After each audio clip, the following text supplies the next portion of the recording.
Jadi, saya ingin sepakati dulu bahwa sebetulnya kalau kita bicara akhir zaman dengan diutusnya Rasulullah SAW, maka itulah sudah masuk dalam ruangnya akhir zaman itu. Ya, cuma kita belum katakan berakhirnya zaman, kita baru katakan akhir zaman. Ya, artinya apa? Kita berada di penghujung kehidupan dunia, ya, dan akan dekat ke akhir kehidupannya, artinya selesai di dunia ini, karena dengan risalah selesai, maka tinggal umat menjalani sampai batas yang Allah tentukan. Ya, batas waktu yang telah Allah tetapkan. Kalau menunjuk kepada waktu spesifiknya, detiknya, menitnya, sampai jamnya, disebut dengan sa'ah namanya, as-sa'ah.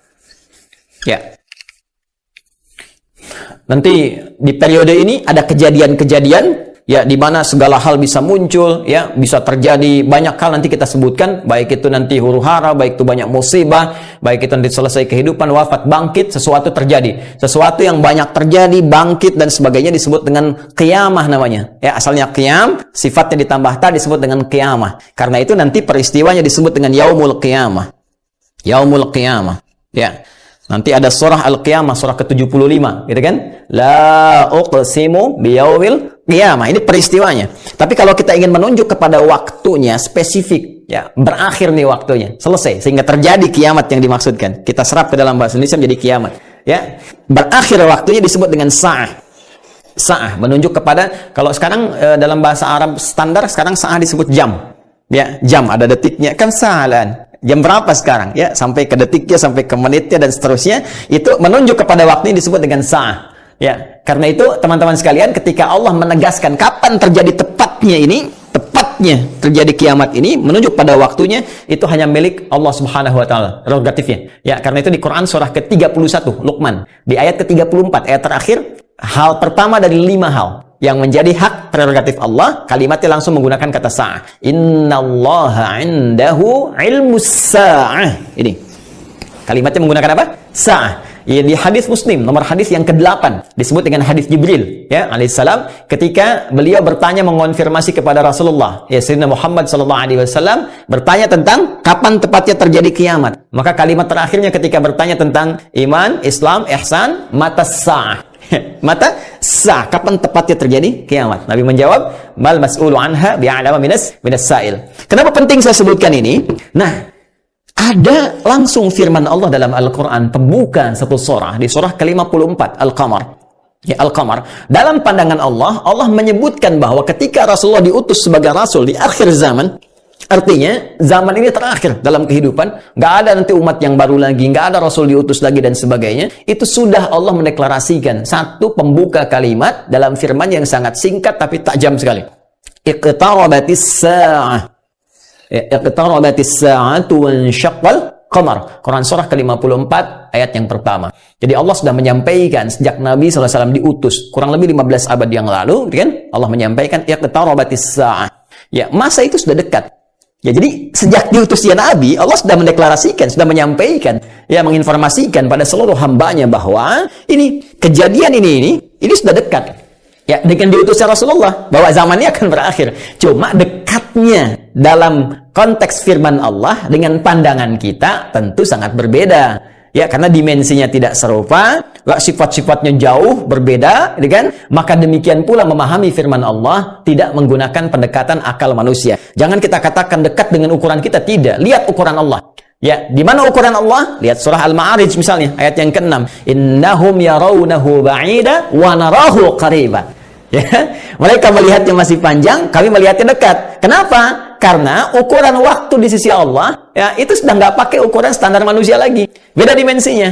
Ya, kita keluar dari wilayah kita di Indonesia dengan Malaysia sudah beda 1 jam. Ya, kita bisa ke Amerika, ke Kanada, itu sudah beda terbalik. Bisa di sini siang, sana malam. Ya, baik. Jadi apalagi kita ukur dengan konteks kehidupan akhirat. Ya, ketika Allah berfirman dengan kita di sini, ya, antara kehidupan di luar bumi, di langit saja misalnya, itu yang sudah tidak ada gravitasi lagi, sudah gravitasi 0, itu perbedaan waktunya sudah berbeda jauh. Makanya ketika Al-Quran menginformasikan fi yaumin kana miqdaruhu alf sanatin mimma ta'udun, ya, ada 1 tahun bisa beda 1000 tahun.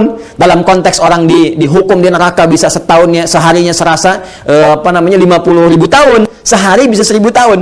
Artinya kalau Allah katakan misalnya 7 hari, berarti masih 7000 tahun ya. Ya, 2 hari berarti masih 2000 tahun dalam konteks terkecilnya, dalam pandangan kita. Tapi kita tidak tahu kapan itu terjadi. Secara singkat, Allah sudah mengatakan bahwa sejak Rasulullah SAW diutus, ini keadaan sudah akhir zaman. Ya kan? Satu. Dan sudah mendekat kepada kiamat. Cuma dekatnya itu kapan waktunya, kita tidak tahu. Dalam pandangan Allah dekat, dalam pandangan kita ngitung dari masa Nabi ke sini masih 15 abad, belum kiamat juga, ya kan? Sekarang belum kiamat juga, makanya jangan tanya tentang waktunya. Ya, yang ditanya persiapan kita apa? Ya, kalau Anda bertanya tentang waktu pada sesuatu yang sudah diatur, kaidah mengatakan sesuatu yang sudah diatur, jangan banyak ditanya lagi. Nanti menjadi semakin tidak teratur keadaan Andanya. Ya, matahari terbit dari timur, tenggelam di darat. Masih Anda tanya, kenapa terbit dari timur? Itu kurang kerjaan. Ya, kurang kerjaan. Ya, kenapa malam gelapnya? Itu kurang kerjaan. Jelas ya? Kenapa? Karena sudah kita mengerti, itu ma'lumun bid-darurah, sudah dipahami, sudah dimengerti. Naluri kita sudah bisa membaca, akal kita sudah mengetahuinya, ditanamkan dalam diri kita. Karena itu, sesuatu yang sudah Allah atur, jangan ikut-ikut mengatur lagi. Ya, Nabi pernah ditanya tentang kiamat, Nabi tanya, bagaimana persiapan kamu kalau terjadi besok? Jangan tanya waktunya. Karena Allah rahasiakan semua itu, supaya memberikan getaran pada jiwa kita, dan katalis pada diri kita, untuk meresponnya dengan semangat beramal dan menyiapkan. Itu poin. Baik, jadi kalau kita sudah pahami ini semua, bahwa kita hadir saat ini, aktivitas kita ada di penghujung zaman, artinya memang kita sudah berada di akhir zaman, tapi kita tidak tahu kapan zaman berakhir, tapi kita bisa melihat tanda-tanda yang disampaikan Rasulullah SAW di setiap perubahan-perubahan yang terjadi di akhir zaman itu. Perubahan-perubahan inilah yang menjadikan kita mesti menghadapi tantangan-tantangan yang dimaksudkan. Karena setiap era perubahan tadi, itu ada tantangannya tersendiri, tahadiyatnya, sesuai dengan karakteristik umatnya.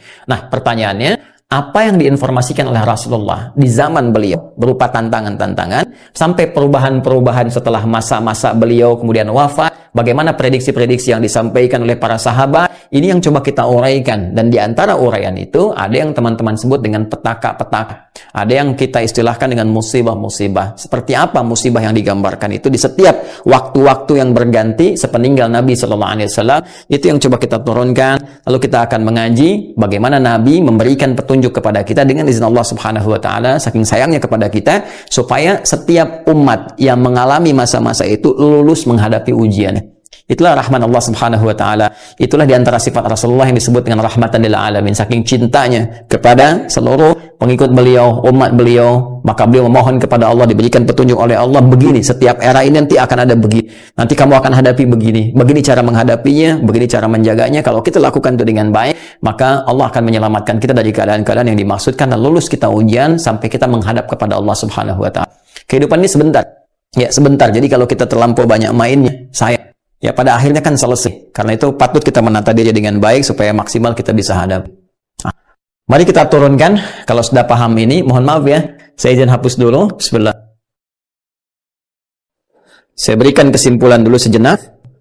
Jadi jangan lantas nanti diartikan akhir zaman, kiamat gitu kan, padahal kita juga sedang di akhir zaman sekarang. Dan Rasulullah diutus Rasul akhir zaman. Sekarang kita ustadznya ustadz akhir zaman gitu kan. Dan ada presiden akhir zaman, menteri akhir zaman, lurah akhir zaman, termasuk juga sekolah-sekolah akhir zaman dan sebagainya. Tapi zaman itu sampai berakhir seperti apa tahapan-tahapannya, bagaimana ujiannya, itu yang kita lihat. Di kesimpulan pertama, satu, tentang akhir zaman, sudah kita bahas. Ya, adalah satu era terakhir, ya, era terakhir dari umat manusia yang beraktivitas, ya kan, di bumi. Ini dia, era terakhir dari umat manusia yang beraktivitas di bumi. Jelas ya? Nah, ditandai dengan diutusnya Rasul terakhir, yaitu Rasulullah Sayyidina Muhammad sallallahu alaihi wasallam, kan? Sallallahu alaihi wasallam. Nah, kemudian karena siap Rasul itu membawa petunjuk, juga diberikan petunjuk berupa hudan terakhir. Nah, itu berupa Al-Qur'an. Karena Al-Quran pun ketika diturunkan Allah menyebut dengan hudan. Buka Quran surah kedua Al-Baqarah di ayat 185. Syahrul Ramadan alladzi unzila fihi al-Quran hudan linnas. Ya, hudan linnas wa bayyinatin minal huda wal furqan. Baik, sekarang dari sejak diutusnya Rasulullah sudah masuk akhir zaman, bagaimana perjalanan. Nah, kalau kita turunkan dari sini di masa Rasulullah SAW, Rasul ya SAW sampai dengan kita sekarang, ya. Sampai kita sekarang di masa kini. Kurang lebih ada sekitar 15 abad. Nah, sekarang kita akan bicara tentang bagaimana Rasulullah SAW menyampaikan tentang berita-berita nubuat. Nubuat itu tentang berita besar yang terjadi dibawa oleh utusan. Ya, orang menyampaikan nubuat disebut dengan nabi, pembawa berita besar. Beritanya disebut dengan naba, karena itu ada surah An-Naba. Ya, amma yatasaalun 'anin naba'il 'azim. Ya. Nah, ini nanti ada nubuat-nubuat beliau yang disampaikan kepada para sahabatnya, terlacak sampai dengan ke kita tentang peristiwa-peristiwa yang terjadi di masa-masa sampai mendekat kepada waktunya berakhir, as-sa'ah, ya, as-sa'ah. Ya. Ini karena akhir di sini akhirnya selesai gitu, nggak bisa ditulis lagi, dan karena kita di sini ya dekat ya, tapi kan nggak tahu masanya kapan. Jadi kurang lebih ginilah ya, supaya agak ngeles sedikit bahwa papan tulisnya udah nggak cukup. Jadi gini ya, teman-teman sekalian, ya turunkan ke sini. Nah, baik, sekarang saya beri contoh begini misalnya. Ya, ini hadis yang populer saja, saya langsung ambil dari hadis riwayat Muslim. Hadis riwayat Imam Muslim. Ya, nomor hadis yang ke-8. Nanti ada bab tentang iman, Islam dan ihsan. Ya, dikenal juga dengan hadis Jibril dan banyak dikutip oleh para ulama, termasuk juga Al-Imam An-Nawawi dalam Al-Arba'in. Dari 42 hadis beliau mengutip ini, teman-teman sekalian, di hadis yang kedua setelah innamal a'malu binniyat, masuk hadis ini. Ya, an Abi Hafs bin Umar bin Al-Khattab radhiyallahu taala anhu, qala bainama nahnu julusun 'inda Rasulillah sallallahu alaihi wasallam, ittala 'alaina rajulun shadidu bayadith thiyabi, shadidu sawadis sa'ari, la yura 'alaihi atharus safari. Nah, kemudian setelah itu dia datang kepada Nabi sallallahu alaihi wasallam, fajalasa ila Nabi sallallahu alaihi wasallam, fasnada rukbatayhi wa wada'a kaffayhi ala fakhidhihi, faqala ya Muhammadun akhbirni 'anil Islam, dijawab oleh Nabi, akhbirni 'anil iman, dijawab oleh Nabi, akhbirni 'anil ihsan, dijawab oleh Nabi, terakhir kemudian matas sa'ah. Ya, bertanya tentang tanda-tanda as-sa'ah. Kapan ini ya terjadi tepatnya kiamat? Nabi menjawab, mal mas'ulu anha bi'alami minas sa'il. Ya, tidaklah yang ditanya lebih tahu daripada siapa yang bertanya. Ya, tidaklah yang ditanya lebih tahu daripada yang bertanya. Jadi yang ditanya Rasulullah SAW ini kan Jibril, dekat dengan Allah. Allah Subhanahu Wa Taala berikan wahyu lewat Jibril sampaikan kepada Rasulullah. Tentunya ya malaikat Jibril lebih tahu dibandingkan dengan saya. Ya, ini juga pertanda ada dua hal. Pertama, pertanda ujian yang disampaikan malaikat kepada Nabi Muhammad supaya tidak mengarang sesuatu di luar apa yang Allah wahyukan kepadanya. Dan ini membenarkan risalah Nabi Muhammad SAW. Yang kedua juga salah satu pertanda bagaimana ta'zimnya, ya, kagumnya malaikat Jibril pada Nabi Muhammad karena merasa Rasulullah lebih dekat dengan Allah Subhanahu Wa Taala. Bagaimana dipuji dalam Al-Quran, wa innaka la'ala khuluqin 'azim, dijamin surga sebelum wafatnya, inna a'tainakal kautsar. Ya, tentu ada pertanyaan dari malaikat, nih hamba luar biasa disayang Allah, dan hamba manusia yang sudah pada tingkat tersayang dari Allah itu melebihi malaikat. Karena itu ketika Adam alaihissalam ya diuji oleh Allah, diminta, ditanya ini apa, ya, Al-Baqarah di ayat yang ke-31 itu, wa 'allama Adam al-asma'a kullaha, dan seterusnya sampai ayat 33, maka malaikat kan diminta sujud hormat. Ayat 34-nya, wa idz qulna lil malaikati isjudu li Adam fasajadu, kan? Maka mereka diminta sujud hormat kepada Adam alaihissalam. Apalagi Nabi Muhammad sallallahu alaihi wasallam dengan segala puncak ketakwaan dan kedekatannya kepada Allah, maka mengkonfirmasi malaikat karena melihat bagaimana kedekatan Rasulullah dengan Allah Subhanahu Wa Taala. Tapi tetap Nabi dengan tawadhu mengatakan, mal mas'ulu anha bi'alam minas sa'il. Ya, kemudian bertanya an amaratiha, maka akhbirni, ya, an amaratiha, maka sampaikan kepadaku. Ya, informasikan maksudnya kepada malaikat Jibril ini supaya didengar oleh sahabat-sahabat yang lain dan disampaikan kemudian kepada generasi setelahnya sampai dengan ke kita. Ya, apa tanda-tandanya? Nah, ini tanda-tanda umum teman-teman sekalian yang mencakup kehidupan secara umum, baik itu dialami oleh ahli Quran ataupun bukan ahli Al-Quran. Jadi ada masa-masa kehidupan dari sejak zaman Rasulullah nanti terus yang akan mendekat kepada as-sa'ah, berakhirnya kehidupan. Apa diantaranya? Ini banyak hadisnya ya. Ini saya baru ambil salah satu, gitu kan? Salah satu. Maka dikatakan misalnya antali dalam turabbataha. Bagaimana seorang pembantu melahirkan tuannya. Ya, di sini para ulama ada yang memahami sesuatu dunia menjadi terbalik. Ya, suatu dunia menjadi terbalik. Kalau kita lihat tekstual kan nggak mungkin. Oh, pembantu kok lahiran tuan, kan? Nggak mungkin. Tapi ada yang mengartikan banyak hal. Ya, keadaan menjadi terbalik. Ya, misalnya mohon maaf ya, kan biasanya tuan yang mengatur pembantu, sekarang pembantu ngatur tuan. Ya, jadi nanti ditafsir dengan hadis-hadis lain, ketika yang benar disalahkan, yang salah dibenarkan. Kemudian pembantu melahirkan tuan, ada yang mengartikan dengan perzinahan, ya selingkuh antara pembantu dengan tuan, dengan majikannya dan sebagainya, atau majikan memanfaatkan tuan dan sebagainya. Ya, ada kalimat-kalimat seperti itu. Wa antaral khufata wa alata. Ya, kemudian Anda bisa melihat kata Nabi sallallahu alaihi wasallam bagaimana pada masa itu orang-orang Badui yang ya dari jauh dari pedesaan tiba-tiba mendapatkan sesuatu yang luar biasa, sampai ya tatawaluna fil bunyan, lomba meninggikan bangunan. Ya, ini ada yang memahami bahwa orang yang biasanya mengembala kambing, artinya orang-orang yang desa dari jauh, dari apa yang tidak terbiasa dengan hal-hal yang mewah, tiba-tiba sibuk dengan kemewahan-kemewahan. Ya, kemudian nanti ditafsir di hadis lain, orang-orang berlomba-lomba dalam urusan dunia, sampai orang-orang desa pun ada ikut-ikutan, ya, pengen terlibat dalam konteks dunia dan sebagainya, yang biasanya mereka hidup dalam keadaan-keadaan yang serba sederhana dan sebagainya. Jadi situasi ini situasi umum. Ya, nanti ada hadis terkait dengan banyak menyebar penyakit-penyakit yang menular, yang jarang ada obatnya dan sebagainya. Ini masih persoalan-persoalan umum yang dengan umum ini dialami oleh semua orang. Artinya mau ahli Quran, bukan ahli Quran, ya akan mengalami peristiwa ini. Ya, saat kebenaran mulai tertukar, saat macam-macam dan seterusnya lah. Ya, tapi alhamdulillah kita nanti masih dilindungi dengan hadirnya hadis-hadis lain. Ya, masih ada ulama-ulama. Walaupun nanti mesti hati-hati ketika ulama banyak yang diwafatkan Allah Subhanahu Wa Taala. Sekarang kurang lebih sudah di atas 400 dari situasi pandemi saja di Indonesia saja. Itu bukan yang kaleng-kaleng, itu ulama-ulama yang memang ahli pesantren, ahli dzikir, ahli ilmu dan sebagainya. Mesti hati-hati juga.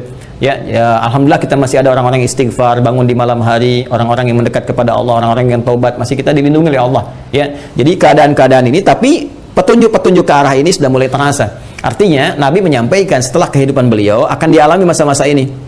Ya, jadi masa-masa ini sudah terjadi fitnah kubra dari masa tabi'in, ya, dari masa sahabat akhir-akhir ke tabi'in. Setelah itu kan ada juga peristiwa-peristiwa ini. Sampai juga di kita sekarang pun kita rasakan peristiwa itu. Tapi jangan disimpulkan berarti besok kiamat.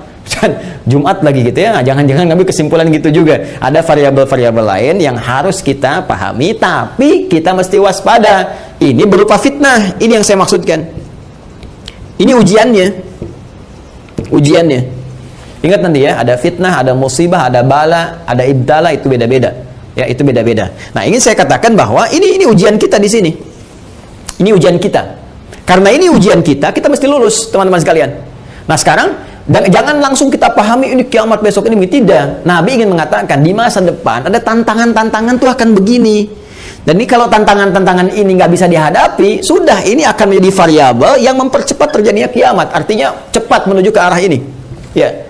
Kalau orang udah nggak bisa dikendalikan, nggak ada orang jujur semua, orang semua berperilaku maksiat, orang semua berperilaku fahsya, mungkar dan sebagainya, ini mempercepat. Tapi kalau kita bisa lulus ujian-ujian ini, minimal rahmat Allah kita dapatkan. Jemaah sekalian, mengapa kita harus menunaikan sholat subuh? Mengapa di dalam Al-Quran dari 5 waktu sholat hanya subuh yang diberikan 2 nama dan disebutkan langsung di dalam Al-Quran dengan sumpah?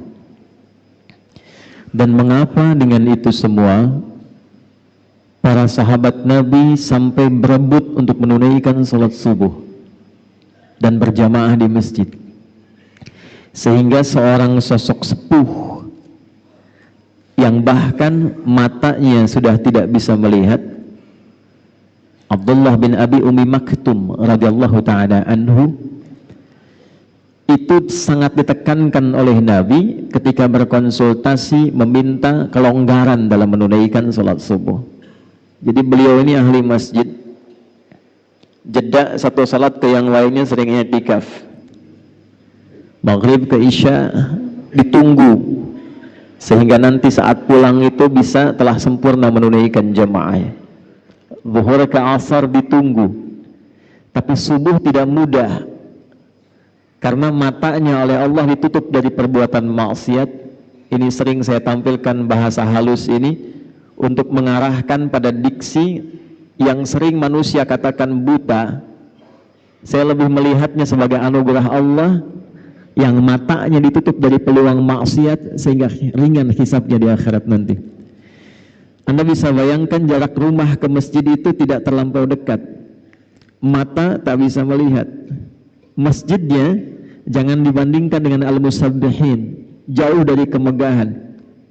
Tiang-tiangnya hanya pelepah kurma, atapnya itu daun-daun kurma, yang kalau panas pasti kepanasan sampai ke dalam, kalau dingin pasti kedinginan, kalau hujan pun itu basah.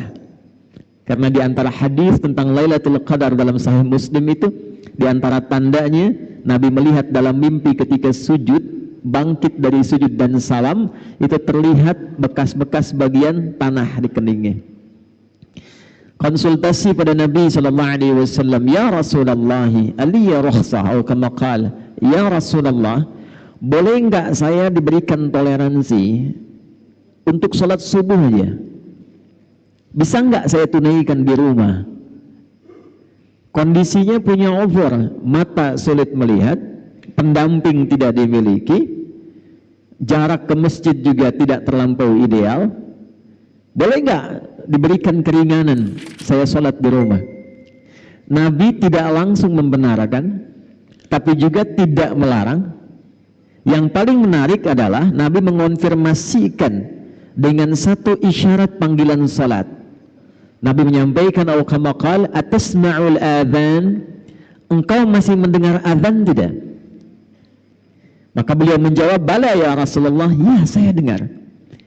Dan ingat, azan itu panggilan konfirmasi iman yang langsung dibuka di Al-Quran itu dengan kata iman dan menggunakan adatul hasri, huruf pembatas innama. Quran surah ke-8 ayat kedua, innamal mu'minuna alladzina idza dzukirallahu wajilat qulubuhum. Orang beriman itu gampang kata Allah mengukurnya. Ciri pertamanya, kalau kita ingin mengetes dan melihat apakah kita masih punya iman, kata Allah, coba dengarkan ketika disebutkan nama Allah, diperdengarkan di telinga kita. Dalam bahasa Arab telinga itu disebut udhun, jamaknya disebut azan. Jadi azan itu bukan sekedar panggilan untuk sholat, tapi azan itu sekaligus diperdengarkan di telinga kita untuk mengonfirmasi apakah dalam perpindahan waktu setiap hari itu, lihat desainnya, setiap perpindahan waktu dalam sehari, subuh baru bangun tidur, pindah ke siang, pindah ke sore, menjelang malam, sampai menjelang tidur, diperdengarkan di telinga kita apakah masih ada getaran iman tidak dalam jiwa kita.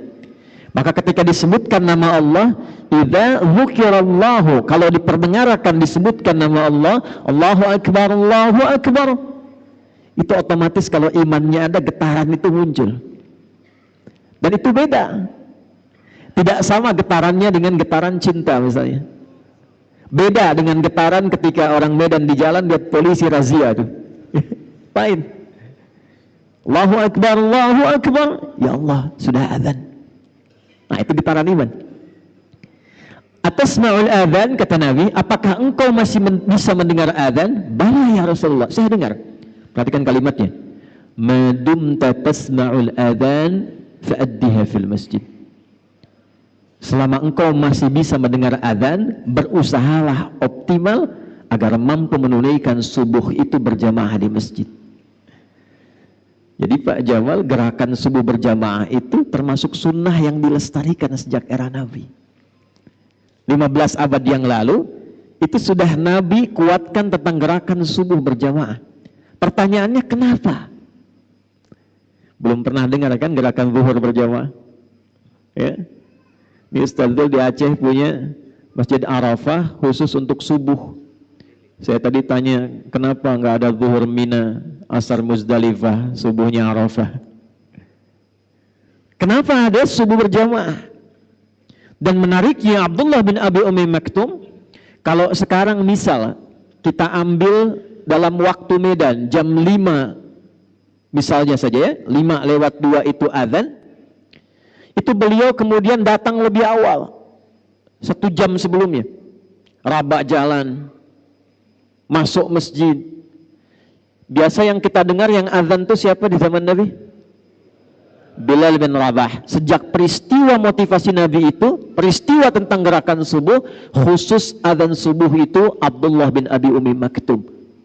Sampai 2 kali azannya, ya, azan untuk motivasi supaya siap-siap ke masjid, itu Nabi meminta Abdullah bin Abi Umi Maktum sebelum tiba waktu subuh azan. Itulah sejarahnya kenapa azan subuh 2 kali. Dari Madinah sampai dengan ke Mekah sekarang. Saking pentingnya subuh, cuman subuh yang azan 2 kali. Plus Jumat kan diantaranya. Tapi yang di era Nabi terjadi itu, di era Nabi itu subuh. Dari sejak itulah kemudian Abdullah bin Abi Umi Maktum azan sebelum subuh, sekitar 30 menit sebelum subuh. Setelah itu baru kemudian datang jamaah persiapan, barulah Bilal bin Rabah azan tepat di waktu subuh masuk. Pertanyaannya, mengapa subuh? Ada apa dalam subuh?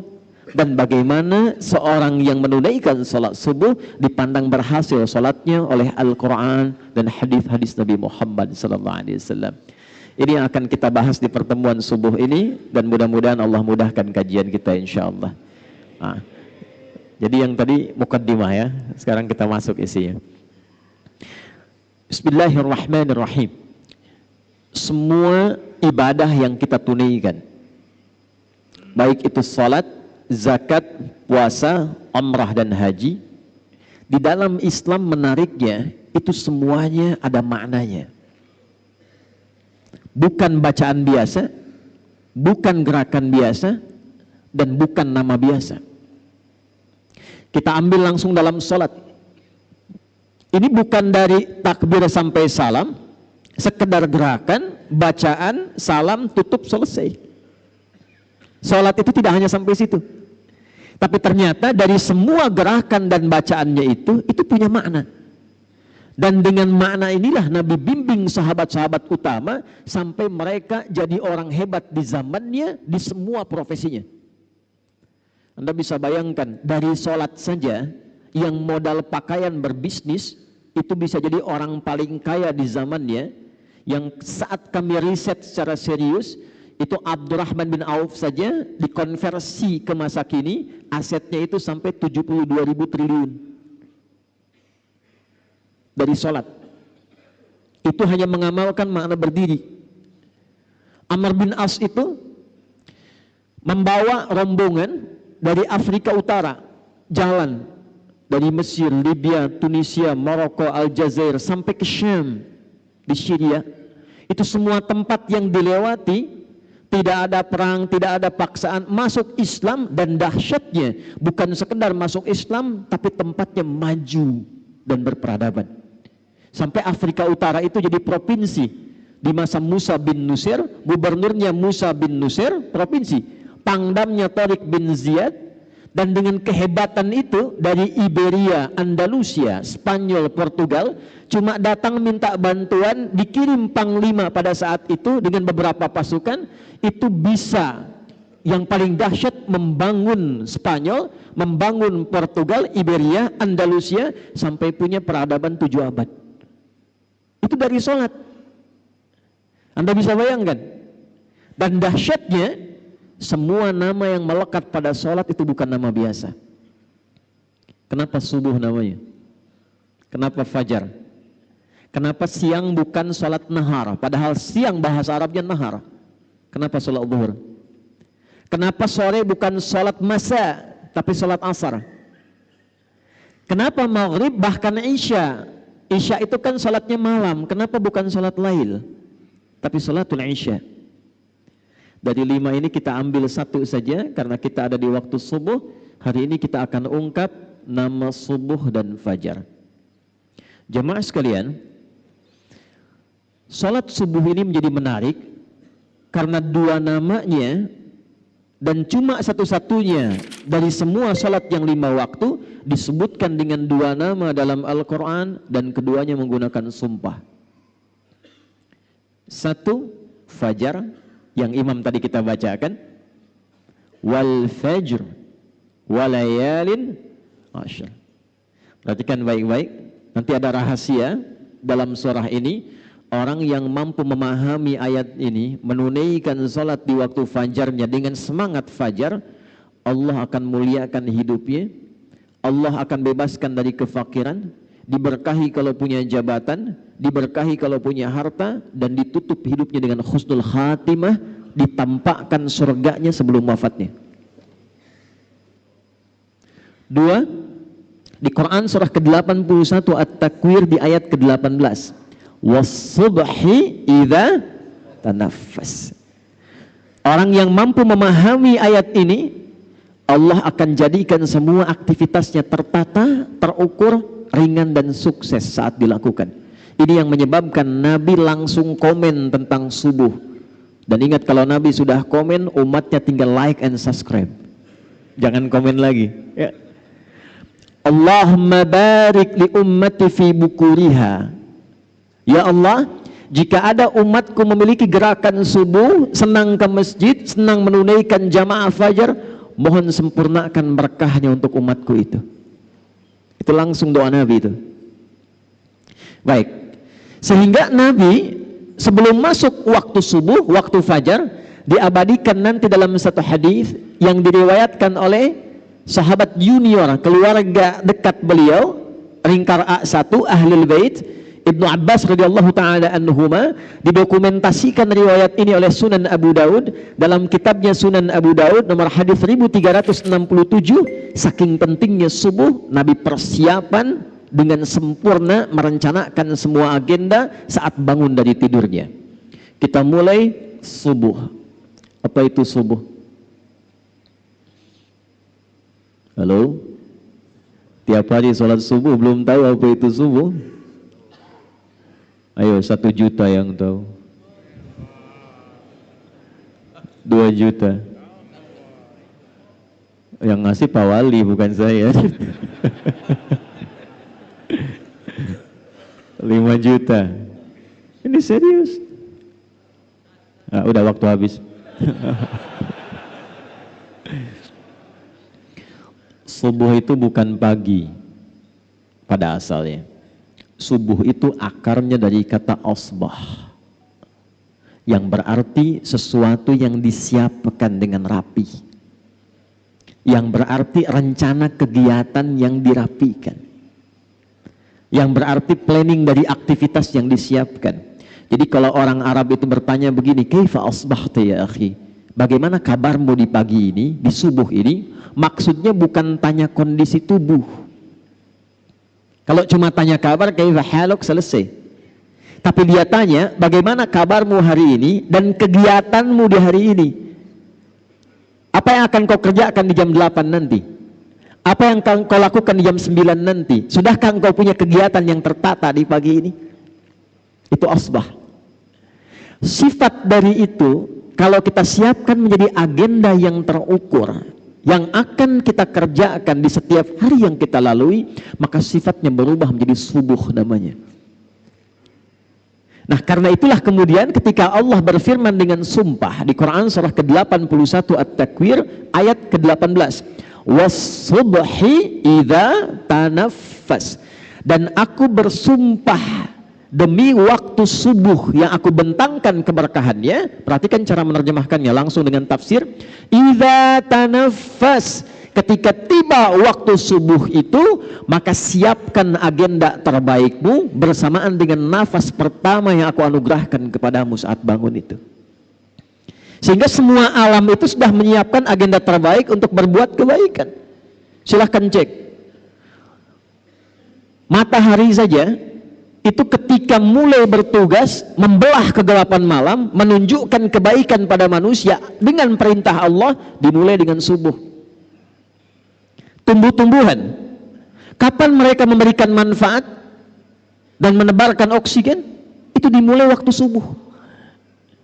Saya waktu di Belanda kemarin, berapa waktu lalu saya di Belanda, di Utrecht, kami ditempatkan di satu villa dengan alamnya yang sangat indah, udaranya bagus, bawahnya itu kanal-kanal indah. Di Belanda itu kanalnya disambungkan ke 13 provinsi, jadi kalau macet di darat, mereka itu pakai jalur kanal, sungai. Pak, saya tes keluar sebelum subuh ke balkon, hanya untuk mengecek udara. Belum segar, Pak. Lalu saya tunggu. Begitu tiba waktu subuh, waktu Utrecht di Belanda, begitu tiba waktu itu berubah udaranya dari yang tadinya agak pengap padahal tumbuhan banyak, karena masih karbon dioksida. Begitu tiba subuh, tiba-tiba berubah semua, segar, nyaman, indah. Was-subhi idza tanaffas. Anda bisa bayangkan, mohon maaf, begitu subuh tiba, matahari sudah beramal saleh. Begitu subuh tiba, tumbuhan sudah beramal saleh. Begitu subuh tiba, hewan sudah beramal saleh. Ayam sudah berkokok, binatang sudah bertasbih. Mereka sudah punya giat, rencana kegiatan yang disiapkan, dan mereka tidak dihisab. Dikembalikan kepada umatnya Nabi Muhammad SAW. Kita yang dihisab, kita yang beraktivitas, khususnya kita yang muslim yang sudah punya iman, setiap bangun dari tidur ditanya oleh Allah dengan sumpah, hei Adi Hidayat, dari bangun ini rencana apa yang sudah engkau siapkan untuk dieksekusi di hari ini? Jadi sebetulnya nggak boleh ada orang Islam tuh bangun tidur nggak punya rencana hidup. Jangan sampai ditanya begini, jam 7 nanti apa yang dikerjakan? Belum tahu saya.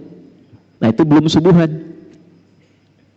Apalagi bila dilakukan dengan berjamaah, tidak ada satu pun sahabat-sahabat Nabi yang belajar dengan Rasulullah SAW datang ke masjid menunaikan sholat subuh kecuali mereka sudah punya rencana yang disiapkan untuk dieksekusi hari itu. Pak Wali datang subuhan, rencana apa yang disiapkan di hari ini? Jam 7 ada di mana? Jam 8 kerjakan apa? Jam 12 ada di mana? Itulah subuh. Itulah sebabnya mereka berangkat menunaikan aktivitas dari masjid, Pak Musa. Itu rahasianya kenapa tunggu syuruk. Dan itu rahasianya mengapa syuruk itu sampai dijamin oleh Nabi, itu pahalanya senilai dengan umrah dan haji. Tapi bukan sudah umrah dan haji ya, awas jangan dipotong nih videonya nih. Bukan sudah umrah dan haji, jangan sampai ditanya mau kemana, musabihin, ngapain? Haji. Awas ya, awas nih, karena beberapa tempat nih sudah bergeser itu ya. Awas. Kenapa begitu besar pahalanya? Lihat kalimatnya di hadisnya, man shallal ghadata fil jama'ati. Siapa yang mau bergerak menunaikan salat subuh berjamaah, thumma yaqudu yadhkurullah, lalu dia setelah subuh itu duduk berzikir kepada Allah. Nanti kita lihat rahasia zikir itu apa. Dia duduk berzikir kepada Allah. Thumma yusalli rak'ataini, kemudian dia menunaikan salat 2 rakaat fi bidayatid duha, saat tiba awal duha. Awal duha itu matahari naik melewati tempat terbitnya masyrik, lalu dia bergeser. Pergeserannya disebut isyraq. Sifatnya disebut syuruk. Karena itu syuruk itu adalah awal duha. Duha itu punya 3 waktu.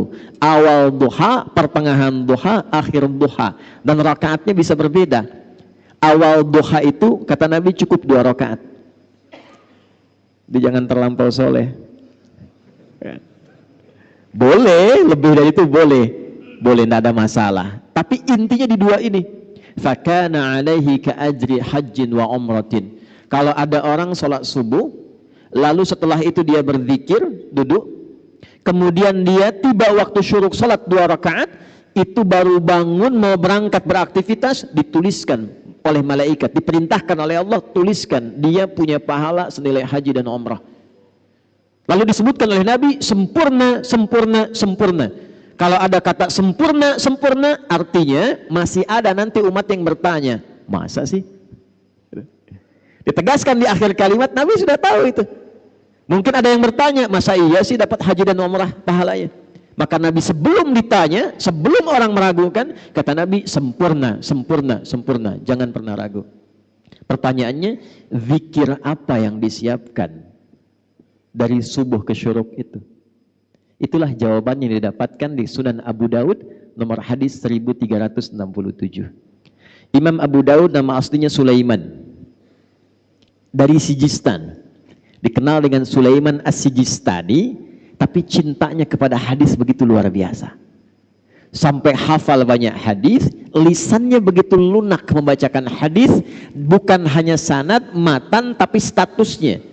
Jadi kalau ditanya, ya Imam, ini hadis apa? Ini statusnya begini, ini sahih, ini dhaif, yang ini mungkar, yang ini matruk, ini maudhu, ini statusnya begini. Saking ringannya lisannya menyebutkan hadis, para ulama komen. Di antara yang komen itu Al-Imam Ibnul Qayyim Al-Jauziyah. Jika ada Nabi Daud mudah melunakkan besi dengan tangannya, maka ini Abu Daud ringan melunakkan hadis dengan lisannya. Jadi bukan sekedar kunyah untuk keturunan Abu Daud ini, tapi juga memberikan kesan begitu cinta, senang kepada hadis, diberikan anugerah oleh Allah ringan dalam menilai dan menyebutkan hadis. Di antara sekian hadis yang beliau dokumentasikan dalam kitabnya Sunan, nanti satu saat kita belajar detail ya. Mungkin bagi para da'i, imam dan khatib, kenapa kitab hadis dibagi 4 nanti? Ada mu'jam, ada sunan, ada musnad nanti, ya. Saya ulangi ya. Ada 1 jami', 2 sunan, 3 mu'jam, 4 musnad. Yang ini sunan. Kitab sunan itu kitab hadis yang disusun berdasar urutan fiqih kegiatan ritual kita. Cepat, nomor hadis 1367 diriwayatkan langsung oleh keponakan Nabi SAW, anaknya paman beliau. Nabi punya paman, salah satunya Abbas radhiyallahu taala anhu, beda usia dengan Rasulullah itu kurang lebih 3 tahun. Tempat tinggalnya dekat dengan Nabi di samping Babu Salam. Jadi kalau bapak ibu umrah atau haji, saya doakan yang belum insya Allah bisa disegerakan. Tidak cukup dengan amin, nabung dari sekarang ya. Nabung. Ini saya lupa tadi mulai nih, mohon maaf nih ya, saya tidak terafiliasi dengan politik praktis. Saya ini ulama mendoakan untuk semua sehingga semua punya bimbingan dari Allah Subhanahu wa taala. Cuma masalahnya sekarang saya kadang kesulitan memilih kata termasuk saat di luar negeri. Saya mohon ya, ini kalau kita nanti mendapat kata, niatkan untuk ibadah, tidak untuk yang lain. Jadi aminnya amin spiritualis, bukan amin politis. Ya. Wah, sudah. Ini kajian kita kajian subuh. Sebab sekarang ini saya ke Kuwait kemarin, saya dapat cerita, Ustadz, ini eksesnya luar biasa. Orang tahiyat tadinya begini, sekarang jadi begini kan. Begini.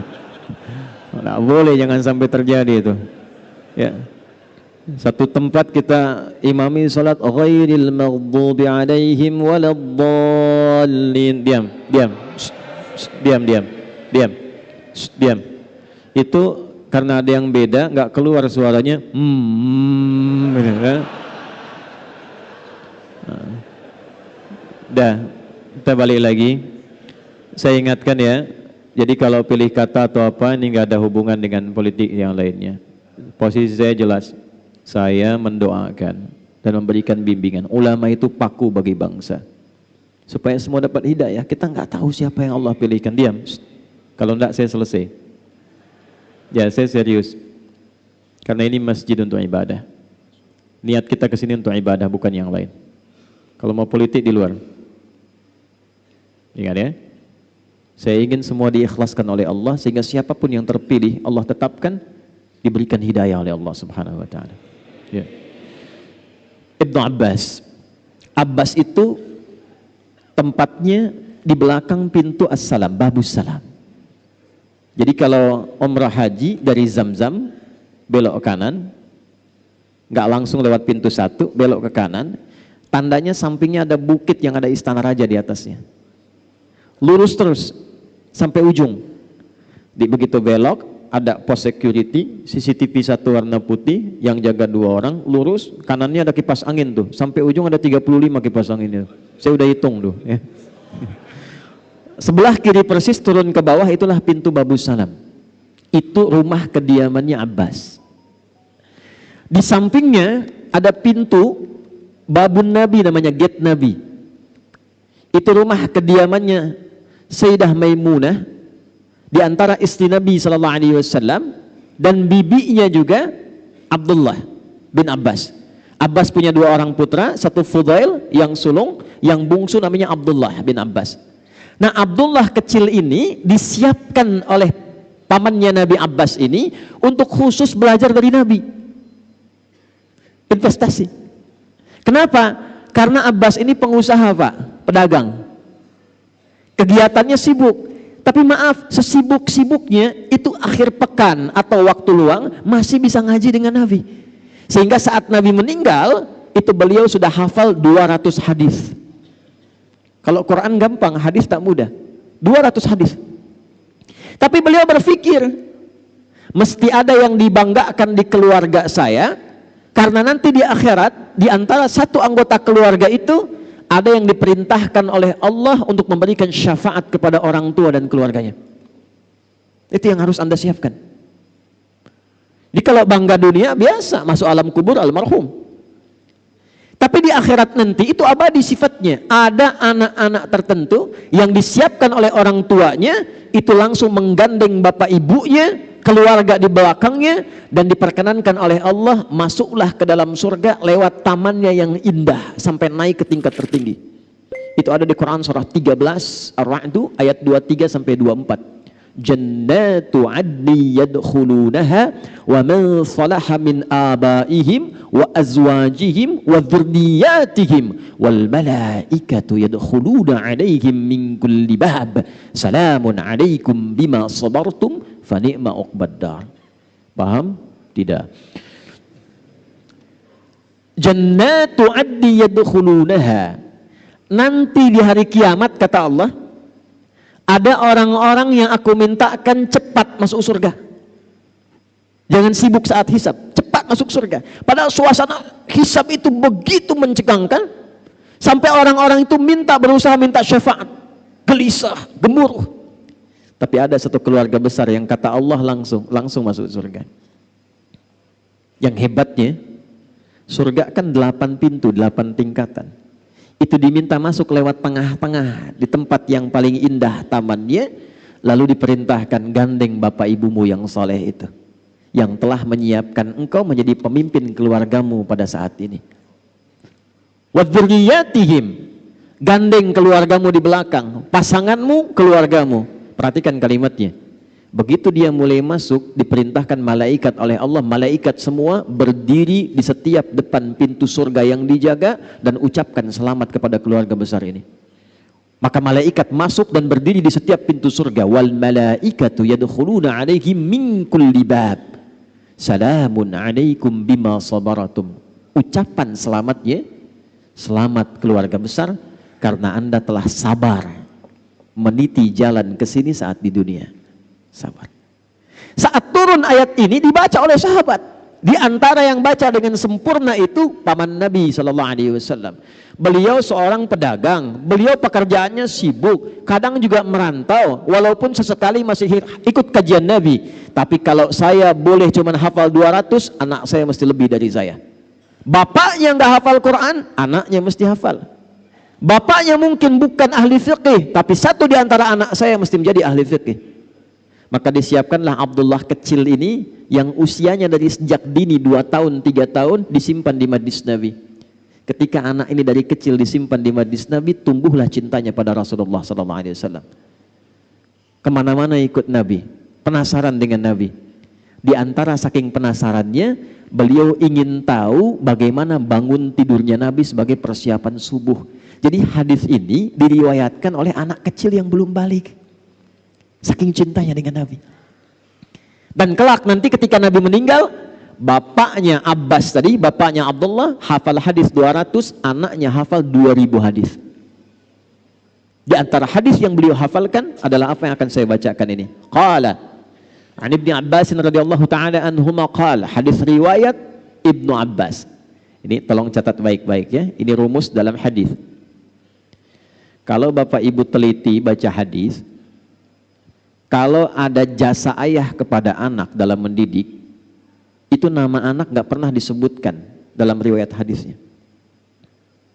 Yang disebutkan bapaknya. Pernah dengar Ibnu Umar?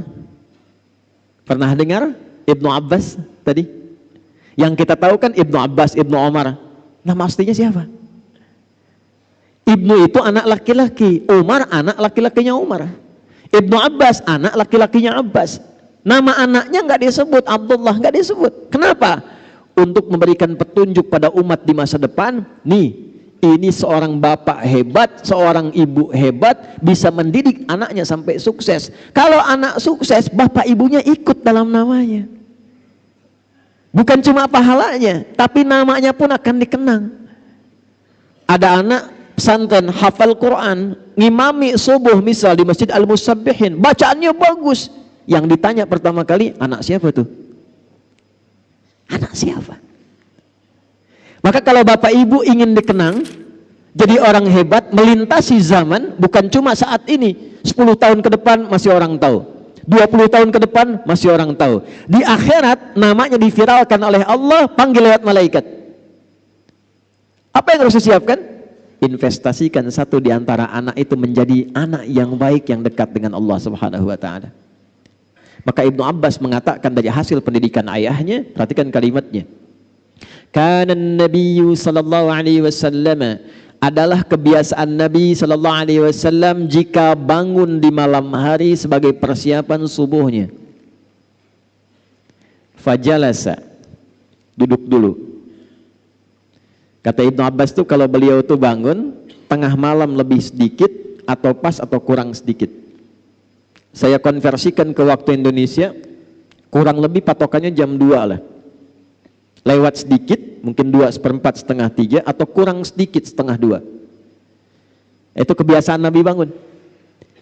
Jadi saking pentingnya subuh, disiapkannya oleh Rasulullah bangunnya sebelum subuh. Saking pentingnya subuh. Dan jadi kebiasaan, kata Ibnu Abbas. Apa yang dilakukan oleh Nabi?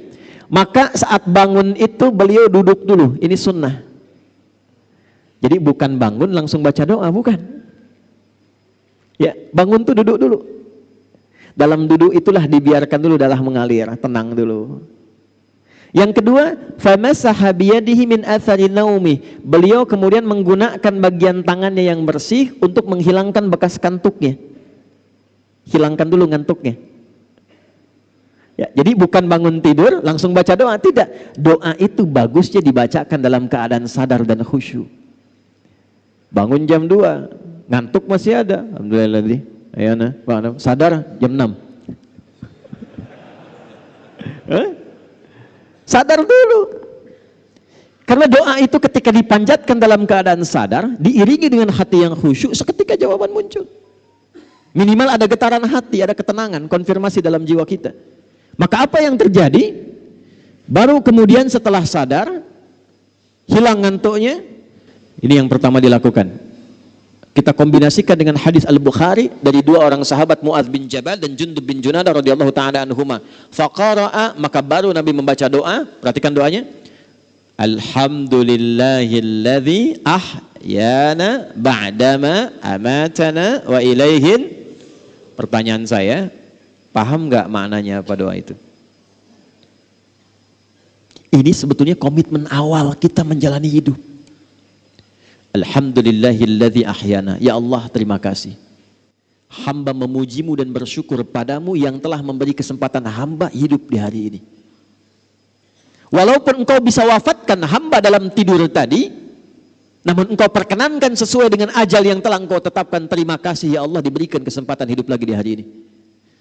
Alhamdulillahilladzi ahyana ba'dama amatana. Ini kuncinya. Wa ilaihin nusyur. Hamba berjanji ya Allah, hari ini akan mencari bekal terbaik dalam hidup supaya siap saat pulang. Jadi nusyur itu artinya menyebar untuk pulang. Kita saat mengatakan wa ilaihin nusyur, kita berkeyakinan selama ini beraktivitas, satu saat pasti pulang. Itu saat kembali kepada Allah. Pertanyaannya, apakah setiap yang pulang itu sudah menyiapkan bekal untuk pulangnya?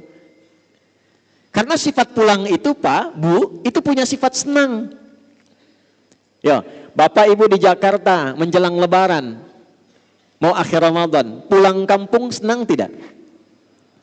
Pulang ketemu keluarga senang tidak? Senang. Senang itu pulang kalau ada bekal. Saya tanya ada orang, kenapa tak pulang? Saya tak ada bekal Ustadz, katanya. Tapi kalau dia sudah punya bekal, walaupun cuma pakai motor, motornya bebek, itu bekalnya jadi singa tuh. Belakang kasih pelepah pisang, tambah lagi kemudian bacaan, dus 1, dus 2, dus 3. Di belakang dekat knalpot dia tuliskan, aku pulang sayang. Dan di rumah dia kabari, ini miniatur kehidupan. Di rumah dia kabari, aku pulang nih, abang pulang katanya. Dan yang di rumah itu bisa menyiapkan bekal yang tadi telah disiapkan untuk datang diganti dengan semua persiapan yang indah. Rumah dicat, kue-kue disiapkan, yang tidak ada jadi ada, dan cuma ada di Indonesia. Mohon maaf, itu kalengnya kaleng biskuit, isinya bisa rangginang. Saya tidak sebut nama supaya tidak endorse gitu ya. Nah itu miniasi dunia, makanya disebut Id. Id itu pulang. Innallaha la yukhliful mi'ad. Mi'ad itu waktu pulang. Tempat pulang disebut ma'ad.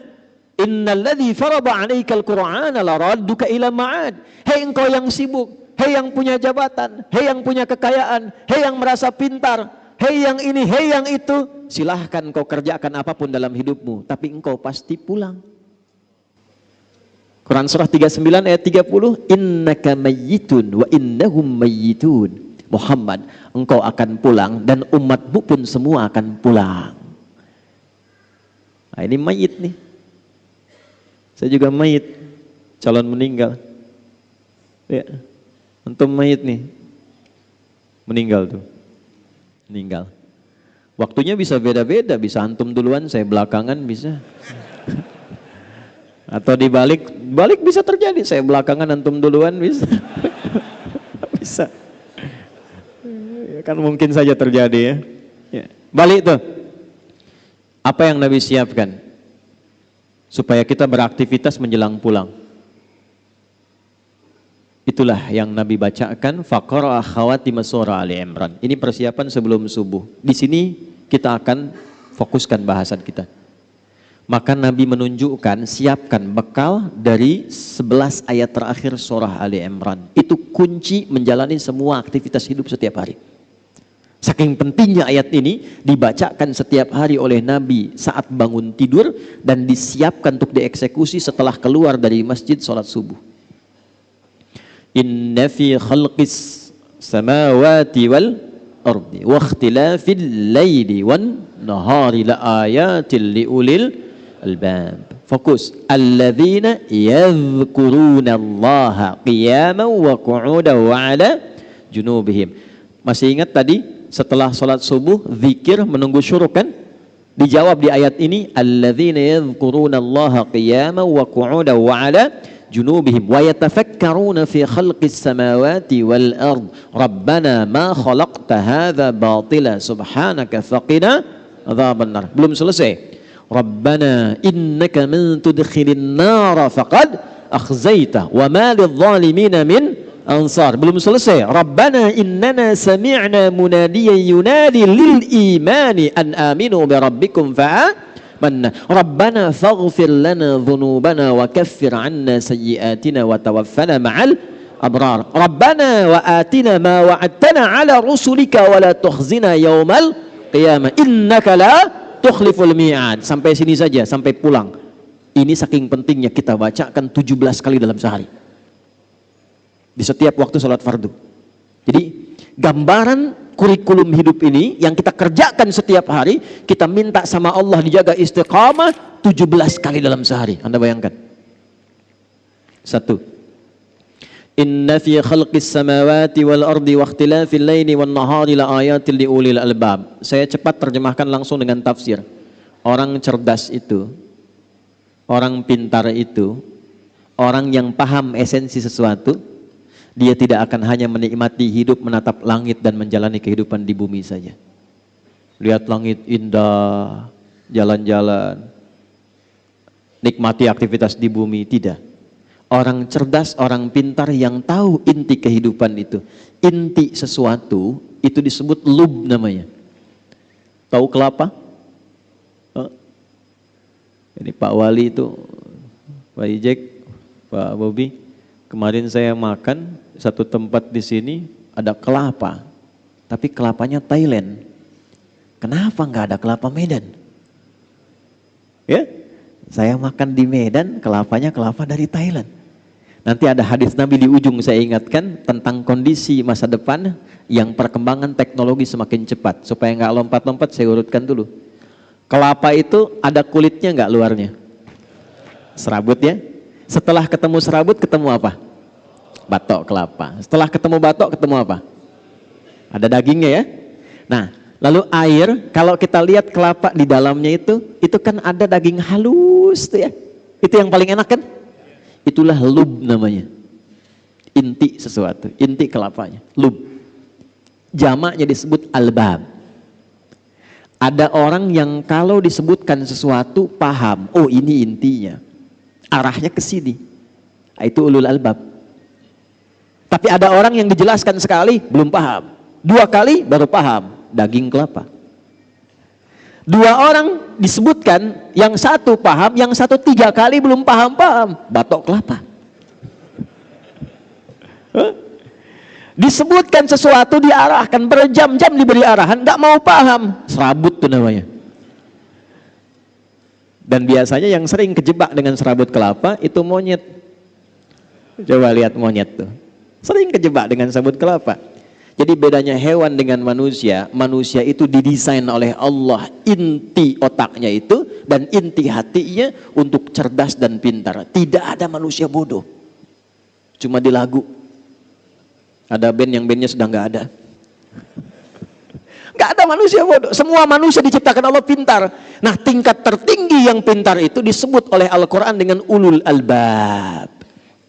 Siapa ulul albab ini? Tingkat tertingginya yang paham tugas dia dalam menunaikan kehidupan di bumi untuk pulang ke akhirat. Jadi kalau cuma mengumpulkan harta, berangkat gelap, pulang gelap, harta banyak, akhir pekan liburan, tunjukkan, bikin status, maaf, itu belum ulul albab, itu baru batok kelapa. Karena jahiliyah pun banyak begitu.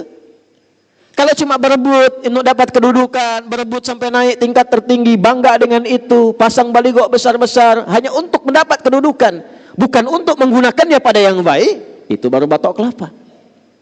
Karena jahiliyah itu banyak mengerjakan demikian.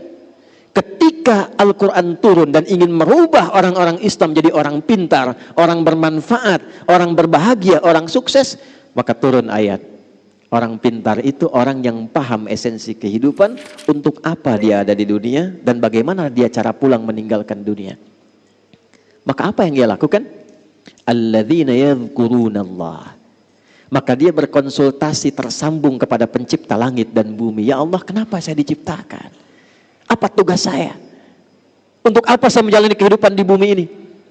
Qiyaman wa qu'udan wa ala junubihim. Ya Allah, berikan pedoman pada saya saat saya berdiri, jalan, lari, apa yang harus saya kerjakan. Saat saya duduk, bagaimana saya harus lakukan. Saat saya tiduran pun bagaimana tidur yang baik.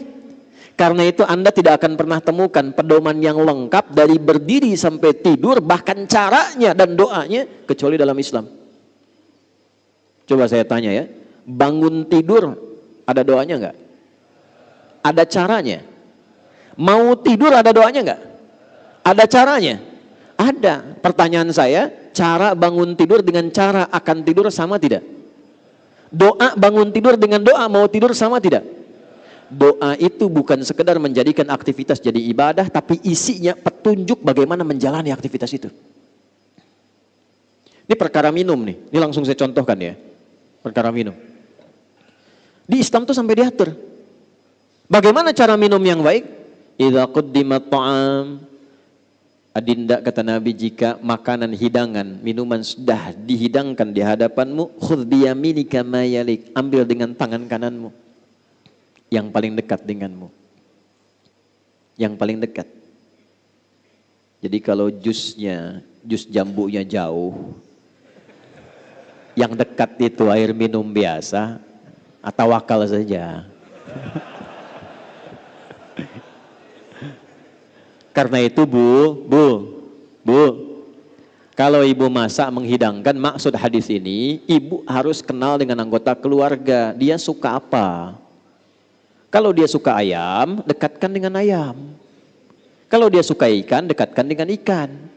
Jangan dia suka ayam, di depan dikasih jengkol. Sehingga jauh dia ngambil ayam. Saya punya teman orang India, orang Pakistan, saat di Tripoli. Qadarullah kan kalau kita makan di piring besar itu Pak. Ya, makan sama-sama. Jadi begitu mau makan, si India ini depannya ayam. Pakistan cuman nasi biryani depannya. Ayamnya nggak ada. Jadi kambing ayam depan yang India. Pakistan pinter. Dia ajak ngobrol yang Indianya, "Nah, akhi, bla bla bla bla," dia putar piringnya begini pelan-pelan tuh. Begitu ayamnya sudah di depan dia, kambingnya depan dia, dia mau siap makan. Rupanya India pun putar. India pintar. Dia bilang sama kawannya Pakistan, "Ya akhi, udid dunya ila qurratiha." Kawan, kita kembalikan dunia pada porosnya. Dia putar lagi tuh. Kita kembalikan dunia pada porosnya. Ya. Maka apa yang dilakukan pertama kali? Ya Allah bimbing kami. Seperti apa kami beraktivitas?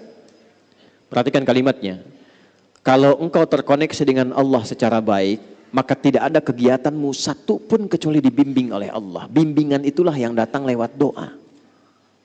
Sehingga semua doa kita itu beda-beda. Itu ada isinya. Ambil yang paling dekat dengan kita. Lalu, samillah, sebut nama Allah. Bismillahirrahmanirrahim. Ada seorang ulama kita itu gak mau viral dan jarang ketemu orang. Itu kalau sudah menghadapi makanan minuman, beliau itu memakai pakaian terbaiknya, tidak pernah pakai kaos oblong. Makanan. Lalu sisir yang rapi. Setelah itu baru dinikmati. Muridnya lihat, berapa kali selalu begitu. Ketika ditanya, "Ya Syekh, Tuan Guru, kenapa engkau ketika mau makan minum tampilanmu begitu rapi?" Kata beliau, "Bukan karena makanannya, tapi saya berterima kasih dan bersyukur kepada Allah yang telah memberikan anugerah rezeki itu kepada saya. Jadi saat saya makan, saya merasa Allah mengawasi saya. Saya bersyukur dengan semua itu." Sebut nama Allah. Bismillahirrahmanirrahim. Di semua aspek. Nah, sebelum kita mengeksekusi itu, wa yatafakkaruna fi khalqis samawati wal ardh. Siapkan tafakkur. Apa itu tafakkur? Tafakkur itu merencanakan dengan pikiran kita, menyiapkan agenda yang terstruktur, dibimbing oleh akal kita. Mau dikerjakan apa? Berdiri, duduk, dan tiduran di hari itu. Susun agenda. Mau bangun jam berapa? Pagi ada di mana? Siang mengerjakan apa? Malam mau istirahat jam berapa? Orang pintar itu dia susun agendanya. Bagaimana saat ia kerjakan ini tersusun dengan rapi, lalu kemudian dia niatkan pekerjaan itu untuk mencari bekal pulang. Itulah ulul albab. Ya, ada pedagang pengusaha di sini. Saya mau tanya, Anda usaha itu untuk apa? Hah? Dapat harta. Bagus, memang betul begitu. Gak usah takut ya. Kalau sudah dapat harta mau apa? Kaya, umroh. Boleh, gak apa-apa. Lihat baik-baik nih, lihat baik-baik. Kalau cuma kita mencari harta untuk kebutuhan dunia, itu umum, sah-sah saja. Dan di Quran ada ayatnya, Al-Baqarah ayat 200. Wa minan nasi may yaqulu rabbana atina fid dunya. Bukan, kalau belum hafal diam dulu. Wa ma lahu fil akhirati min khalaq. Ada orang-orang itu yang hidupnya lelah dia untuk mencari dunia, untuk dunia aja, tapi akhirat gak dapat apa-apa.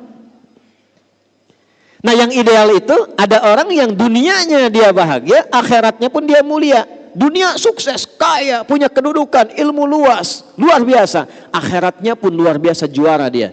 Itulah ayat 201 yang sering kita hadirkan dalam doa. Wa minhum may yaqulu rabbana atina fid dunya wa fil akhirati hasanah wa qina. Sukses dia, bahagia dia. Nah, bagaimana cara mengonversi itu? Pertama, lihat pesannya. Langsung diterapkan oleh Nabi lewat bahasa Quran tadi. Was-subhi idza tanaffas. Kalau sudah menjelang subuh, malam-malam tuh siapkan dulu. Apa rencana besok? Karena itu Nabi itu sebelum tidur, itu yang dilakukan evaluasi dulu. Tadi kerjakan apa seharian ini? Oh iya, saya ke masjid misalnya, jamaah. 5 kali jamaah enggak? Ke masjid enggak? Baca Quran enggak?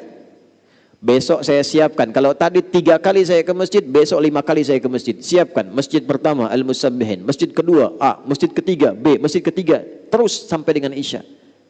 Jamaahnya di mana? Pekerjaannya apa? Ukur semua. Siapkan. Begitu sudah siap, begitu sudah baik, itulah yang disebut dengan tafakkur. Wa yatafakkaruna fi khalqis samawati wal ardh. Rabbana ma khalaqta hadza batila. Kalau semua orang begitu, enggak sia-sia pekerjaannya. Ya, maaf, silahkan, kata Allah silahkan. Anda tugasnya di udara, yang pilot. ada pramugari, ada macam-macam, nggak dilarang jadi pilot, silahkan. Jadi astronot silahkan. Yang penting itu jadi pilot yang terukur. Jadi astronot yang punya rencana yang baik. Siapkan dari sekarang. Anda tugas di lautan silahkan, ada nelayan misalnya, ada bakamla jaga, silahkan. Tapi siapkan apa yang harus Anda lakukan saat akan berangkat ke lautan, itu punya rencana yang jelas. Di daratan juga demikian. Setelah itu, ini yang hebat. Ini yang hebat. Iringi semua kegiatan itu dengan persiapan sampai akhirat. Satu, kata Allah, jangan sampai engkau berbuat maksiat dan kerusakan dalam pekerjaanmu, karena neraka itu lebih keras ancamannya dibandingkan dengan keadaan dunia. Rabbana innaka man tudkhilin nara faqad akhzaita. Susun rencana yang baik, niatkan ikhlas untuk kemanfaatan. Jangan sampai terancam dengan neraka. Apa diantaranya? Maaf, 2 sumbernya. Neraka itu cuma 2 sumbernya. 1 fahsya, 2 mungkar. Fahsya, keburukan yang diingkari oleh hati, sumbernya syahwat faraj. Zina, selingkuh, LGBT, pornografi, porno aksi, kata-kata jorok, kotor, itu fahsya. Mungkar, keburukan yang diingkari oleh hati, sumbernya nafsu perut dan akal. Maaf, korupsi, saling berselisih, bikin hoax, saling mencela, saling menjatuhkan, merampok, membunuh, itu mungkar. Saya mau tanya pada Bapak Ibu sekalian, amalan apa yang oleh Allah disiapkan untuk membuat seseorang terjauh dari fahsya dan mungkar? Cuma sholat. Ada di Quran surah 29 ayat 45. Inna sholata tanha anil fahsya wal. Jadi standar sholat itu bisa merubah seorang jadi baik. Standar sholat yang paling pokok. Jadi kalau orang sholat pasti baik. Nah, karena sholat itu otomatis kalau orang sudah sholat pasti jadi baik. Sholat itu sifatnya taat, lawan taat maksiat. Tak ada orang sholat itu bermaksiat, tak ada. Ya. Orang jahiliyah itu dirubah menjadi khairul ummah itu dengan sholat. Itu standar, artinya standar biasa. Subuh itu standarnya lewat dari situ, melebihi standar. Kalau orang sholat subuh bukan cuman baik, tidak cukup jadi orang baik. Kalau ingin merubah sesuatu berkemajuan, jadi hebat, mencerahkan, jadi maju, jadi sukses, harus punya rencana. Kamu usaha apa rencananya? Strateginya apa? Kegiatannya apa? Buat rencana. Dari subuh itu punya rencana kehidupan. Kalau tugas untuk pribadi, untuk keluarga, anak saya nanti mau bagaimana ke depan? Siapa yang jadi ahli Quran? Siapa yang jadi ahli fisika? Siapa yang jadi dokter? Siapa yang jadi ahli fikih? Dengan istri kompak, nah itulah yang disebut ulul albab. Kalau amanahnya lebih luas, RT, RW misalnya, sampai ke lurah, camat, sampai ke wali kota, sampai ke gubernur, sampai ke atas lagi, maka disiapkan rencananya dengan sifat-sifat tugas kerjanya. Di Sumatera Utara ini bukan cuma bicara siapa yang kemudian naik jadi pemimpin, tapi apa yang akan dilakukan setelah kemudian Allah berikan amanah itu. Mitigasikan. 33 kabupaten ini kekurangannya apa? Masuk hadis Nabi. Perhatikan. Sayati alaikum zamanun aw kama qala, akan datang satu masa nanti. Ditandai dengan taqarubuz zaman, waktunya begitu cepat berlalu. 1 tahun kayak sebulan, sebulan kayak sepekan, sepekan kayak sehari, sehari saya sekilatan. Pada saat itu terjadi, taqarubul aswaq, pasar mudah diakses. Dulu ibu ke pasar tuh pakai angkot, Bu. Turun, belanja. Sekarang klik di handphone, barangnya datang. Jadi benar yang Nabi sampaikan, terjadi. Pasar mudah diakses. Tapi saat yang bersamaan, yantashirul kadzib, manipulasinya banyak. Benar kayak salah, salah kayak benar. Orang mulai tipu-tipu. Dan tipu-tipunya karena ada perkembangan teknologi, pindah dari offline jadi online. Sekarang banyak tertipu dalam online. Dulu judi itu offline, sekarang judi online. Sampai Zeus bingung ikutan judi itu. Saya bingung kalau di jalan tuh, lihat ini ke Banten, lihat Spiderman minta-minta. Transformer sudah di jalanan sekarang minta sumbangan. Di Medan masih manusia silver ya. Di Banten tuh Spiderman turun ke bawah minta sumbangan. Zeus ikutan judi kan. Memang dunia ini sudah kacau sekarang. Tantasyirul fitan. Ya, fitnahnya makin banyak. Jadi kalau kena fitnah biasa saja. Memang kata Nabi fitnahnya makin banyak, berarti nabinya benar. Syukuri itu. Cuman yang mesti dilakukan apa? Sambut hadis Nabi itu. Ketika dipertemukan seperti ini, jangan diam. Tidak ada sholat subuh di zaman Nabi, kecuali semua jamaah saling kenal satu dengan yang lainnya. Sehingga yang sakit tidak bisa ke rumah sakit ketemu dokter. Al-Musabbihin bikin satu gerai. Dokter-dokter ada database-nya. Yang sakit datang konsultasi, tak perlu ke rumah sakit, dapat obat generik. Yang lapar datang, pulang-pulang kenyang. Oh, ini ada sarapan tidak nih subuh ini? Cuma tanya Pak, cuma tanya. Yang haus datang, pulang. Yang tidak punya pekerjaan, ada database. Wah, ini yang punya usaha, konsultasi. Selesai. Itulah subuh. Karena itu sifatnya gerakan. Gerakan itu bergerak, beraktivitas. Jadi kalau cuma datang, sholat, pulang, nah itu belum sempurna nilai-nilai value yang melekat pada subuhnya. Sholatnya sah, dapat pahala, cuman sampai pahala saja. Keberkahan subuhnya nggak dapat dengan sempurna. Kesuksesan mungkin, kebahagiaan belum tentu. Jadi ada sukses saja, ada bahagia saja, ada sukses dan bahagia. Sukses saja disebut dengan fauz, saya akhiri. Bahagia saja disebut dengan, awas hati-hati, fariha. Ya. Kalau sukses dan bahagia disebut dengan falah namanya. Saya ulangi, falah namanya. Ini saya pilih ya. Coba pilih. Kaya tapi gelisah atau miskin tapi tenang? Pilih.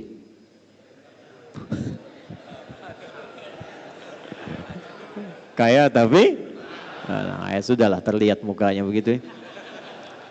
Nah, kaya dan tenang itu namanya falah. Falah. Orangnya disebut muflih. Jamaknya disebut muflihun.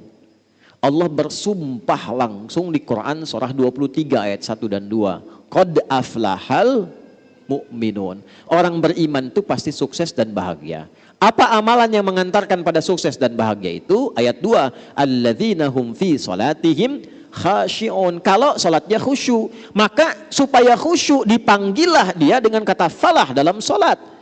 Saat azan itu berkumandang, Anda tanya, kenapa saya mesti salat? Dijawab langsung oleh suara muadzin, hayya 'alas shalah. Kenapa saya mesti salat ya Allah? Jawab, hayya 'alal falah, supaya engkau sukses dan bahagia. Jadi sebetulnya motivasi salat itu bukan hanya menjadikan kita dapat pahala, supaya kita hidupnya sukses dan bahagia. Kalau kesuksesan itu diraih, kebahagiaan didapat karena kita ingat Allah, berpijak pada Allah, maka sadarlah kita akan keagungan Allah. Itulah yang menjadikan setelah hayya 'alal falah, ingat Allah lagi. Allahu Akbar, Allahu Akbar, la ilaha illallah. Tapi tidak semua orang yang sholat mendapatkan kesuksesan kebahagiaan. Mengapa? Karena dia tidak mengambil hikmah dan pelajaran dari semua pedoman-pedoman terkait sholat itu. Anda kalau cuma datang ke masjid, sholat 2 rakaat dan pulang, tidak dapat hikmahnya. Tapi ketika Anda sebelum datang uraikan kegiatan hari ini.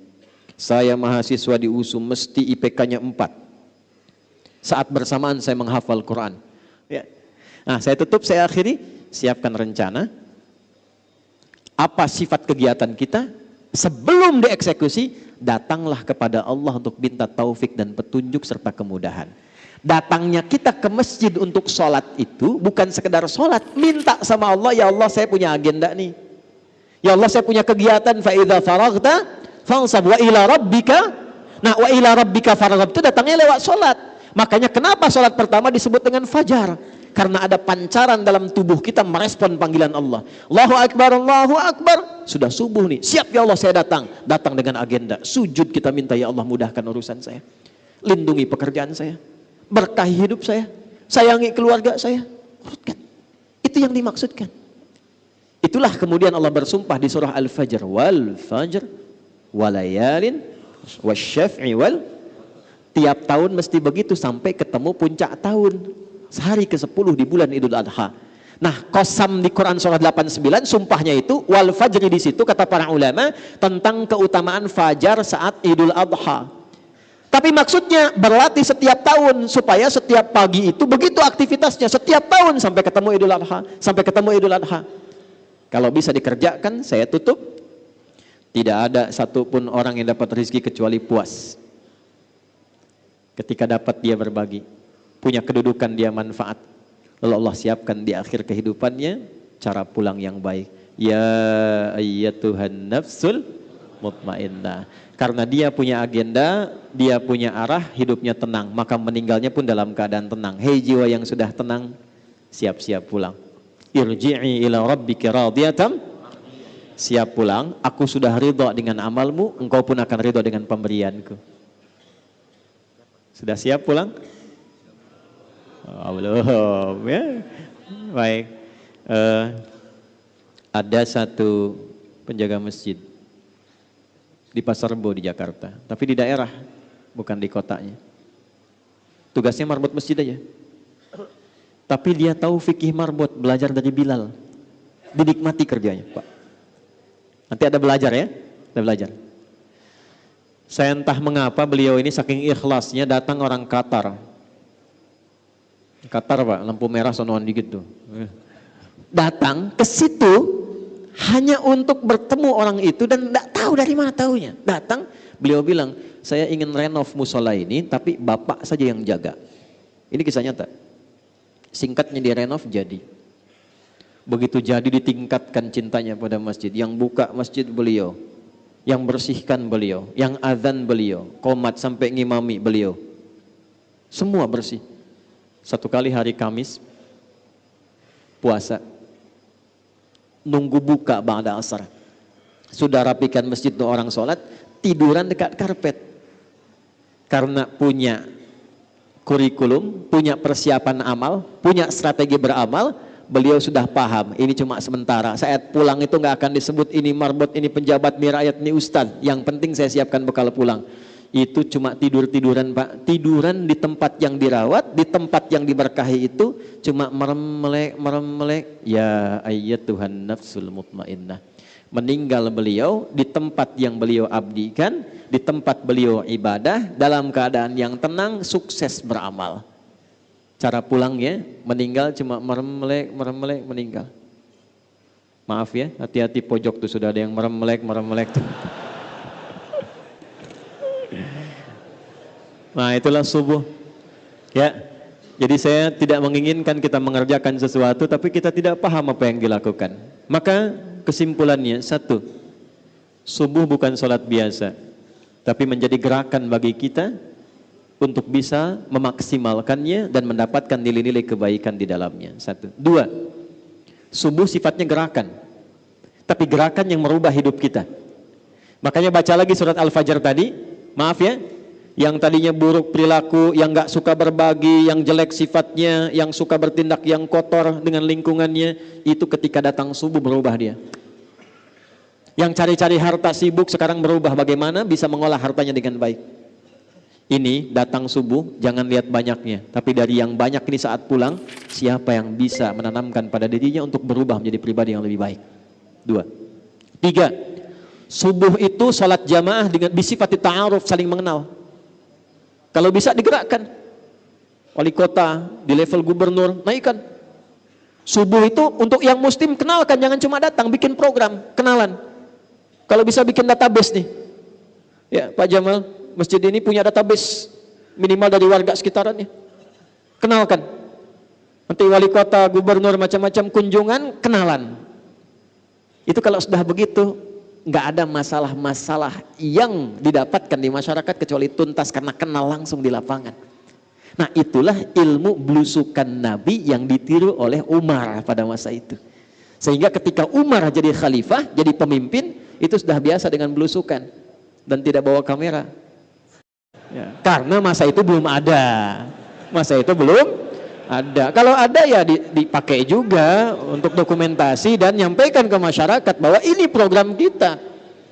Ya, bukan untuk bikin status. Jamaah juga begitu tuh, foto-foto macam-macam, ya.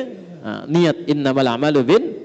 Nah, yang terakhir ini yang paling penting, subuh membuat kita semakin bersaudara. Semakin mencintai, menyayangi. Saya tutup, Nabi tidak pernah melihat dalam subuh kecuali sebelum sholat beliau tengok siapa di saf mana jamaah-jamaah itu. Sampai Nabi tahu siapa yang ada di posisinya. Saya akhiri dengan singkat. Seorang jamaah di sayap kanan hilang di era Nabi. Nabi tanya, mana si fulan? Belum ketahuan ya Rasulullah. Tunggu sampai dekat ke akhir habis sholat subuh. Ini kisah nyata. Karena waktunya mau habis, diputuskan sudah kita mulai sholat. Begitu selesai sholat gak ada. Kita tengok ke rumahnya. Datang disusuri, ternyata ya Allah ya Rabbi, ketemu rumahnya agak jauh. Yang tersisa hanya istrinya. Ditanya, aina zaujuk, kemana suamimu? Ya Rasulullah, dia telah kembali kepada Allah, meninggal. Itu sampai dicari, ditemukan sudah meninggal. Nabi cari. Nabi bilang gini, ada yang aneh enggak sebelum meninggal? Tidak ya Rasulullah, cuma dia bilang begini, ya Allah, kenapa kau enggak makin jauh? Ya Allah, kenapa bukan yang baru saja? Itu aja yang saya bingung ya Rasulullah. Kata Nabi, bukan. Dia itu sebelum meninggal ditampakkanlah pahala sholatnya yang sering dia lakukan ke masjid itu. Dalam subuh khususnya. Ditampakkan. Jadi bukan berarti kita sia-sia. Nanti sebelum meninggal kebiasaan kita ditampakkan. Kalau yang rajin tuh amal soleh ditampakkan amalnya. Sehingga itu yang membuat kita tenang. Lalu dia melihat ternyata jalannya itu dihitung. Banyak pahalanya. Dia berkata, ya Allah kenapa nggak makin jauh lagi aja masjidnya. Sehingga makin banyak pahalanya. Satu waktu di musim dingin dia keluar pakai baju double, di jalan ada yang kedinginan saat akan berangkat ke masjid.